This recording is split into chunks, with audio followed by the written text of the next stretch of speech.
हर खबर पर होगी आपकी पकड़। डाउनलोड कीजिए एबीपी लाइव ऐप।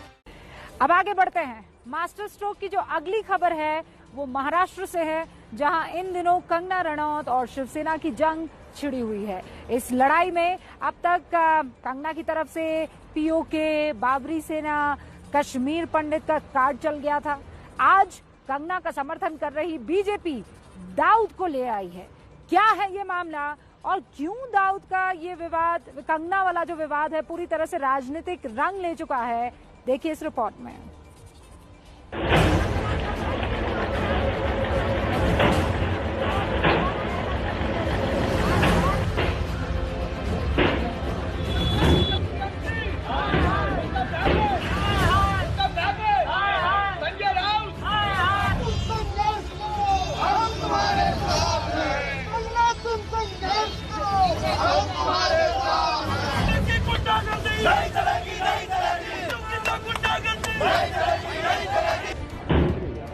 मुंबई में कंगना के दफ्तर पर बीएमसी के हथौड़ों की गूंज अब पूरे देश में सुनाई दे रही है। अलग अलग शहरों में कंगना के समर्थन में प्रदर्शन हो रहे हैं। कहीं महाराष्ट्र के उद्धव सरकार के खिलाफ नारेबाजी हो रही है, तो कहीं कंगना को रानी लक्ष्मीबाई की तरह पेश किया जा रहा है। आप तस्वीर देख रहे हैं एलजेपी की तरफ से जो बिहार प्रदेश के कार्यकर्ता हैं, उन लोगों ने कंगना बनाया है, यानी कंगना का स्वरूप बनाया है, जिसको घोड़े पर बिठा दिया है। और घोड़े का पैर कहाँ पर है, घोड़ा किन पोस्टर्स को कुचलने की कोशिश कर रहा है, ये जो तस्वीर दिखाने की कोशिश की गई। रिया चक्रवर्ती भी है, उद्धव ठाकरे, संजय राउत और उसके साथ साथ आदित्य ठाकरे। वहीं वाराणसी में प्रदर्शनकारी ऐसे पोस्टर लेकर निकले जिनमें कंगना के मुद्दे पर पूरी महाभारत रच दी गई। द्रौपदी के चीर हरण वाली घटना से तुलना करते हुए उद्धव ठाकरे और संजय राउत को दुशासन और दुर्योधन बना दिया गया। यानी कंगना जो चाहती थी वही हो रहा है। महाराष्ट्र सरकार और शिवसेना कंगना के रचे चक्रव्यूह में फंसते जा रहे हैं। सुशांत सिंह राजपूत की मौत से शुरू हुआ मामला अब राजनीति का नया अखाड़ा बन गया है, जिसमें कंगना के समर्थन में खड़ी दिख रही बीजेपी अब इसी बहाने उद्धव ठाकरे पर निशाना साध रही है। कंगना तो कोई ऐसा विषय नहीं था कि जो राष्ट्रीय स्तर पर चला जाए। आपने उसको बड़ा किया, आपने उसके घर जाकर तोड़ा। अब रोज शिवसेना के नेताओं के किसके किसके घर अवैध है, किसके ऑफिस अवैध है, चीजें बाहर आ रही है। आप दाऊद का घर तोड़ने नहीं जाते, उसका घर तोड़ने जाते हो। देश के 40% कोरोना के मृत्यु महाराष्ट्र में है, लेकिन महाराष्ट्र सरकार उससे लड़ना नहीं चाहती, वो लड़ाई करना चाहती है कंगना से। हर आरोप का उत्तर देना कोई हमारी जिम्मेदारी नहीं है। अब सवाल यह है कि दाऊद का घर गिराया है, कंगना का नहीं गिराया, कंगना का गिराया है। हम तो चाहते हैं कि जितने भी बेकायदा है वो सब गिरने चाहिए। अब उसको प्रोटेक्शन देने के लिए अगर बीजेपी को ऐसा लगता है कि उसको प्रोटेक्शन मिलना चाहिए, तो उनके खुल के बोलना चाहिए कि कंगना के घर को प्रोटेक्शन दो करके। कंगना और शिवसेना की लड़ाई में दाऊद की एंट्री इसलिए हुई क्योंकि मुंबई के ही पाकमोडिया स्ट्रीट में दाऊद की अवैध संपत्ति है, जिसे लेकर इसी साल जून में बॉम्बे हाईकोर्ट ने बीएमसी और माहडा को फटकार लगाई थी। हाईकोर्ट ने पूछा था कि उस इमारत को गिराया क्यों नहीं गया। इसी इमारत में अंदर की तरफ 2 घर हैं जो कि दाऊद इब्राहिम का परिवार जिनमें रहा करता था। 1986 में जब दाऊद भारत से भागा, तब तक दाऊद और उसके भाई बहन इसी घर में रहा करते थे। और दाऊद के भारत से भागने के बाद में भी उसके माता पिता यहीं पर रहते थे। इसी इमारत में जो 2 कमरों का घर है वहां पर रहते थे। इस इमारत को नहीं तोड़ा गया क्योंकि माडा की ओर से ये कहा गया कि कोविड के चलते उसके पास जो है रिसोर्सेस नहीं है जिससे कि यहाँ पर तोड़क कार्रवाई की जा सके, और इसलिए ये इमारत अब भी यहाँ पर बनी हुई है।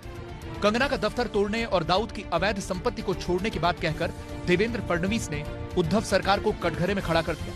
इस मामले में बीएमसी की कार्रवाई को लेकर कल तक एनसीपी प्रमुख शरद पवार भी सवाल उठा रहे थे, लेकिन आज पवार उद्धव सरकार के बचाव में उतर आए। कि कोई स्टेट गवर्नमेंट का इसमें कोई संबंध नहीं, जो कोई क्या रेसिडेंट या कार्यालय पर जो कोई कदम उठाए, ये मुंबई महानगर पालिका ने किया है।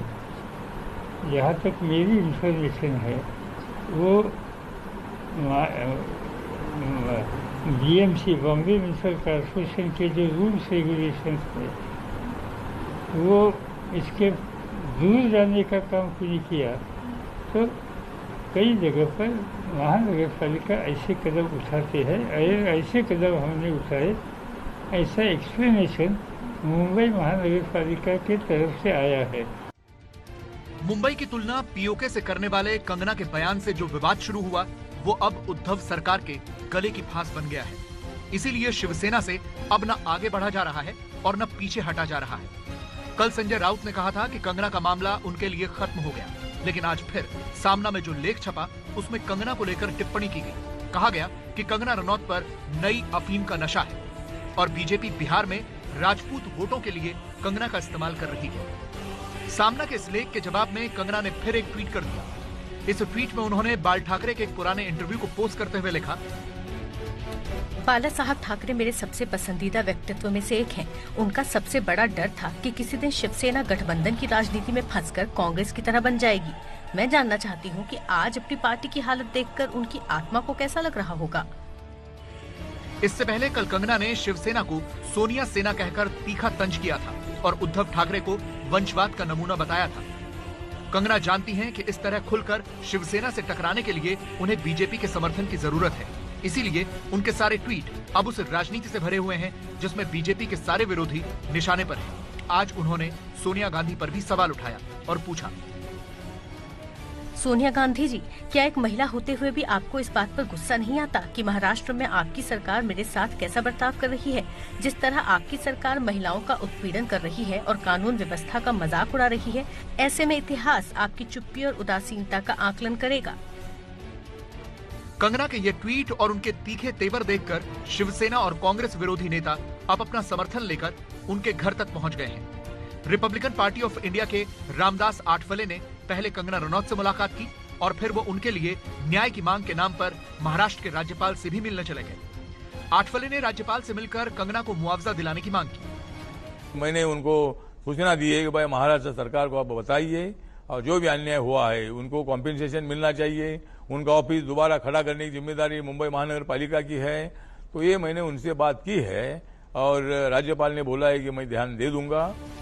उधर बीएमसी के बाद अब मुंबई पुलिस भी कंगना पर शिकंजा कसने की तैयारी कर रही है। मामला ड्रग्स का है जो अभिनेता अध्ययन सुमन के एक पुराने इंटरव्यू से चर्चा में आया था। You said that she asked you to take cocaine. Yeah. You had hash with her for. I did 4-5 times, yeah. And she asked you to have cocaine. Yeah, I said no.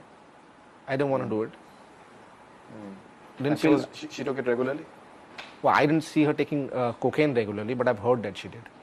She did hash regularly. What if she tomorrow she does a television interview and she just refutes everything that you Fair say? enough. That she says that whatever you're saying that it's not correct. She would anyways refute it. She would not accept it. सूत्रों के मुताबिक Mumbai police अब सबसे पहले अध्ययन सुमन और उनके परिवार से पूछताछ की तैयारी कर रही है। कंगना के खिलाफ ड्रग्स मामले की जांच मुंबई पुलिस की एंटी नार्कोटिक्स सेल को सौंपी जा सकती है। मतलब जिस तरह पहले कंगना का दफ्तर तोड़कर शिवसेना ने कंगना से अपना बदला लिया, अब उसी बदले का अगला चैप्टर लिखने की तैयारी हो रही है।